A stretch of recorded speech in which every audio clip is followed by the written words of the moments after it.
الحمد للہ رب العالمین والصلاة والسلام علی افضل البشر وخاتم الانبیاء والمرسلین وعلی آلہ واصحابہ اجمعین۔ صدقہ فطر کس طرح ادا کریں؟ صدقہ فطر رمضان کے آخر میں دیا جاتا ہے۔ صدقہ فطر افضل دینا چاہیے، تھوڑا نہ دیں مگر زیادہ دیں تو زیادہ افضل ہے۔ گندم 2.5 کلو دینا افضل ہے، اس سے زیادہ دیں تو اور زیادہ بہتر ہے۔ علماء نے تو 2 کلو بھی کہا ہوا ہے، لیکن کم از کم 2.5 کلو دیں، بہتر ہے۔ آج کے دور میں 300-400 روپے کی بنتی ہے، کون سا اتنا بڑا مسئلہ ہے۔ تو اسی طرح جو کے حساب سے دینا چاہیں تو جو کے حساب سے دیں۔ پھر وہ علماء تو فرماتے ہیں کہ 3.5 کلو کے حساب سے دے دیں یا 4 کلو کے حساب سے دے دیں، لیکن اگر 5 کلو کے حساب سے دیں تو افضل ہے، اس سے زیادہ بھی دے سکتے ہیں۔ کشمش ہے، کھجور ہے، یہ سب چیزیں آپ 3.5 کلو کے حساب سے بھی دے سکتے ہیں، علماء کے نزدیک 4 کلو کے حساب سے بھی دے سکتے ہیں، لیکن بہتر ہے، افضل ہے کہ آپ کم از کم 5 کلو کے حساب سے دیں۔ ہر بندے کی اپنی استطاعت ہے، ایک آدمی استطاعت کم ہے وہ گندم کے حساب سے دے دے، 4 کلو کے حساب سے یا 2.5 کلو کے حساب سے، 2 کلو کے حساب سے، کم از کم 2 کلو کے حساب سے دے دیں۔ تو جتنا بہتر سے بہتر کی طرف چلیں گے، جتنا زیادہ دیں گے اتنا فائدہ ہے، افضل کی طرف جائیں۔ صدقہ فطر کس کو نکالنا چاہیے، یعنی کون دے صدقہ فطر؟ ہر صاحب استطاعت کو دینا چاہیے۔ علماء کے نزدیک جو شخص صاحب نصاب ہے، صاحب نصاب کے لیے علیحدہ سے آپ معلومات کریں۔ صاحب نصاب اس شخص کو کہتے ہیں جو کہ مالدار ہے، اس کی ملکیت میں 52.5 تولے چاندی یا اس کے مقدار کے برابر دوسرا مال یا سب مال ملا کر بن جاتا ہے تو وہ صاحب نصاب ہوتا ہے۔ صاحب نصاب شخص کو صدقہ فطر دینا چاہیے، لیکن یہ صدقہ فطر کوئی اتنی بڑی رقم تو ہے نہیں کہ صرف صاحب نصاب ہی دے۔ ایک شخص ہے جو کبھی بھی صاحب نصاب نہیں ہوتا، لیکن ماشاءاللہ اچھی جاب ہے، اچھا کاروبار ہے، اچھی آمدن ہے، اچھا ذریعہ ہے، اچھی گاڑی ہے، اچھا گھر ہے، اچھا کھاتے پیتے ہیں، لیکن صاحب نصاب نہیں ہوتا۔ ضروری نہیں کہ ہر شخص صاحب نصاب بھی ہو جائے، لیکن وہ گندم 2 کلو یا 2.5 کلو کے حساب سے دے سکتا ہے اللہ کے راہ میں، تو اس کو صدقہ فطر دینا چاہیے۔ 2.5 کلو کے حساب سے یا 2 کلو کے حساب سے، کم از کم گندم کے حساب سے ہی دے دیں۔ تو صدقہ فطر دینا چاہیے اس کو۔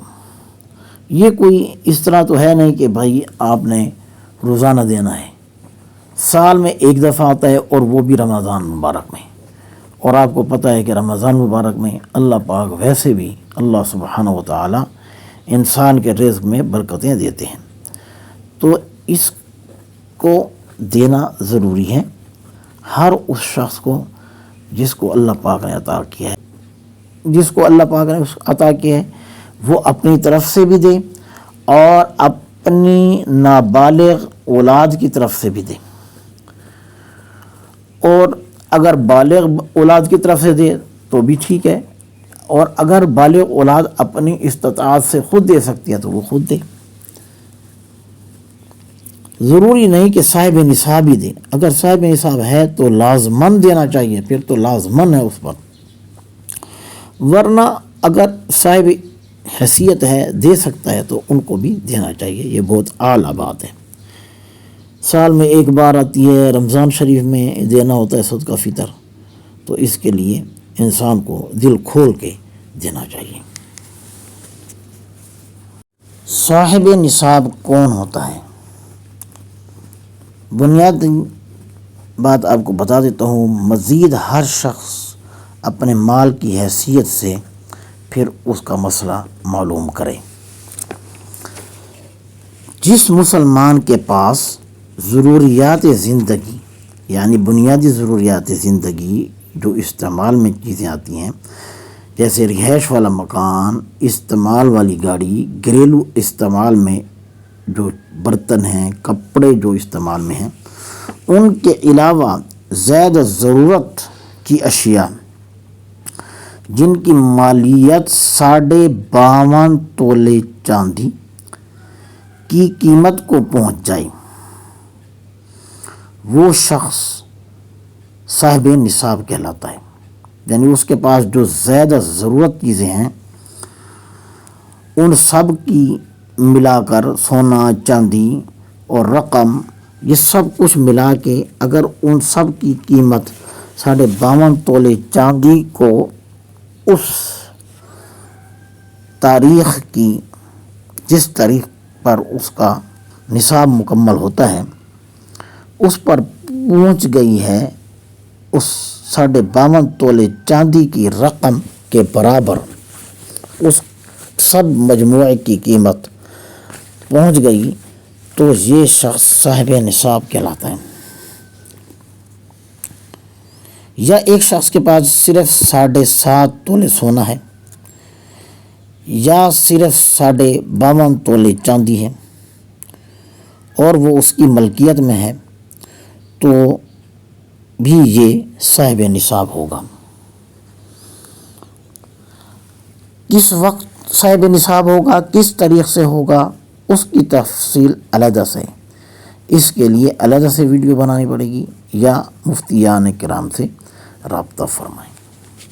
ہر شخص اپنی حیثیت اور اپنی مالی کیفیت کے مد نظر رکھ کے پھر مفتیان کرام سے اس کا مسئلہ پوچھنے میں کوئی حرج نہیں ہے۔ صدقہ فطر صرف رمضان کے مہینے میں دیا جاتا ہے اور عید کے دن سے پہلے دیا جاتا ہے۔ ہاں، ایک علیحدہ بات ہے کہ کوئی بچہ عید کے دن ہی پیدا ہوا ہے تو اس کا اس دن دیں گے، تو اللہ سبحانہ و تعالی عید کی نماز سے پہلے جو بھی دنیا کے اندر موجود ہے، کوئی شخص یا کوئی بچہ، بالغ نابالغ، مرد اور عورت، سب کی طرف سے صدقہ فطر دیا جاتا ہے، اور اللہ سبحانہ و تعالی اس میں بہت برکتیں عطا فرماتے ہیں۔ اور اس کا یہ ایک بڑا فائدہ یہ بھی ہے کہ رمضان شریف کے اندر انسان ہے، بشری تقاضے اس کے ساتھ لگے ہوئے ہیں، کوئی کمی کوتاہی ہو جاتی ہے، روزوں کے اندر اس سے کوئی کمی کوتاہیاں ہو جاتی ہیں، کوئی غلطیاں ہو جاتی ہیں، اللہ سبحانہ و تعالی اس صدقہ کی برکت سے، صدقۃ الفطر کی برکت سے وہ اس کو معاف فرما دیتے ہیں۔ اللہ سبحانہ و تعالی ہم سب کو صحیح معنی میں عمل کرنے کی توفیق نصیب فرمائیں، عالم اسلام کی حفاظت فرمائیں۔ صدقہ فطر کس کو دینا چاہیے؟ یعنی کون لوگ ہیں جو کہ صدقہ فطر کی رقم لے سکتے ہیں یا صدقہ فطر کا مال لے سکتے ہیں، جیسے گندم ہے یا گندم کی رقم ہے یا جو ہے یا کشمش ہے یا ان کے برابر ان کی رقم ہے، تو وہ کون لوگ ہیں جن کو دینا چاہیے؟ سمجھ لیں کہ ہر دیکھے جانے والے غریب کو دینا نہیں ہوتا، بلکہ صدقہ فطر کے لیے انتہائی غریب شخص ہو تو اس کو دیں، ایسے نہیں کہ جس کو بھی دیکھیں تو آپ اس کو دے دیں صدقہ فطر۔ ایسا شخص جو کہ بیچارہ خود سال کے بعد 100-200 روپیہ بھی خرچہ کرتے ہوئے اس کو سوچنا پڑتا ہے 100 دفعہ کہ بھائی میں 100-200 روپیہ خرچہ جو کروں تو میرا گھر کا کچن کا کیسے سسٹم گڑبڑ تو نہیں ہو جائے گا، کوئی نظام خراب یعنی عید کی خوشیاں بھی وہ نہ منا سکتا ہو اور اس کے گھر کے اخراجات کا معاملہ بہت پریشان کن ہو، ایسے شخص کے لیے کہ وہ بیچارہ خود صاحب نصاب بھی نہیں ہے، صاحب استطاعت بھی نہیں ہے، صاحب حیثیت بھی نہیں ہے، اور اس کے گھر کے حالات انتہائی کمزور ہیں اور مالی طور پر انتہائی پریشان ہے کہ وہ 100-200 روپیہ بھی کہیں خرچ کرنے کے لیے اس کو بڑی مشکل سوچنا پڑتا ہے، پریشانی ہوتی ہے۔ تو ایسا بندہ اپنی عید کی خوشیاں کیسے منائے، اپنے بچوں کو کیسے خوش کرے، اس کو آپ صدقہ فطر دیں۔ یہ نہیں بھی ہر کسی کو دیتے جائیں، جو بھی نظر آئے تو اس کو صدقہ فطر لے لیں، یہ بھی صدقہ فطر کے پیسے ہیں۔ عام طور پر یہ دیکھا ہے کہ لوگ ایسے ہی بس جس کو دیکھتے ہیں صدقہ فطر دے دیتے ہیں، ایسے نہیں، بڑی اس میں چھان بین کر کے جو انتہائی غریب ہے اس کو آپ صدقہ فطر دیں۔ اللہ سبحانہ و تعالی ہمارے تمام اعمال کو قبول فرمائیں اور اپنی بارگاہ عالیہ میں قبول فرمائیں۔